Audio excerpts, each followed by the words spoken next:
पिछले कुछ दिनों से महाराष्ट्र की राजनीति में अजीत पवार को लेकर अटकलों और कयासों का दौर शुरू है। कहा जा रहा है कि अजीत पवार शरद पवार को छोड़कर भारतीय जनता पार्टी में शामिल होंगे।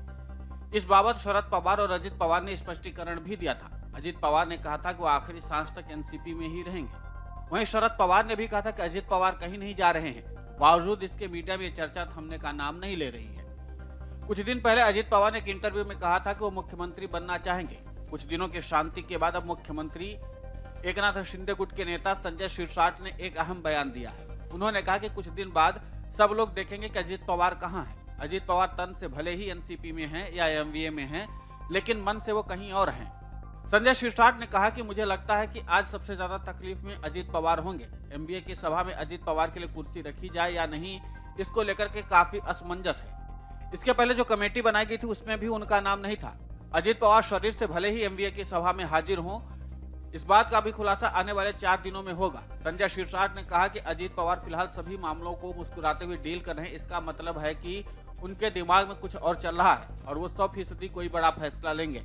संजय शिरसाट ने कहा कि आज 3 पार्टियां एक साथ आ रही हैं और ये दिखाने की पूरी कोशिश कर रही हैं कि हम साथ साथ हैं। उन्हें लगता है कि पूरा महाराष्ट्र उनके साथ है। हालांकि उनकी ये सोच गलत है कि एमवीए की रैली से माहौल बदल रहा है।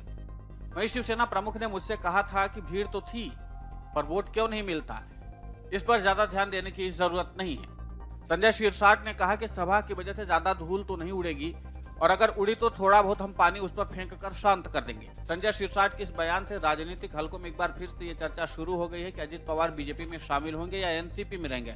फिलहाल आने वाले दिनों में ये तस्वीर साफ होने की संभावना है। हालांकि महाराष्ट्र में जारी सियासी हलचल के बीच मुख्यमंत्री एकनाथ शिंदे ने भी सोमवार को बड़ा बयान दिया है। एनसीपी नेता जयंत पाटिल के बयान पर उन्होंने कहा, हम जनता के लिए काम कर रहे हैं, जिसे राजनीति करनी है वो करे। जनता तय करती है कि कौन मुख्यमंत्री होगा। पोस्टर लगाने से कोई मुख्यमंत्री नहीं बन जाता। हम जनता के सेवक हैं और जनता की सेवा करते रहेंगे। विपक्ष में सीएम पद के लिए होड़ शुरू हो गई है। महाविकास अघाड़ी महाराष्ट्र में पिछले कई दिनों से एनसीपी नेता अजीत पवार के पार्टी छोड़ने की अटकलें लगाई जा रही। इसी बीच महाराष्ट्र के एनसीपी अध्यक्ष जयंत पाटिल ने दावा किया था कि पार्टी का प्रतिनिधित्व राज्य के अगले मुख्यमंत्री की ओर से किया जाएगा। एनसीपी चीफ शरद पवार के हालिया बयान के बाद यह दावा महाविकास अघाड़ी गठबंधन के बीच एक और दरार पैदा कर सकता है।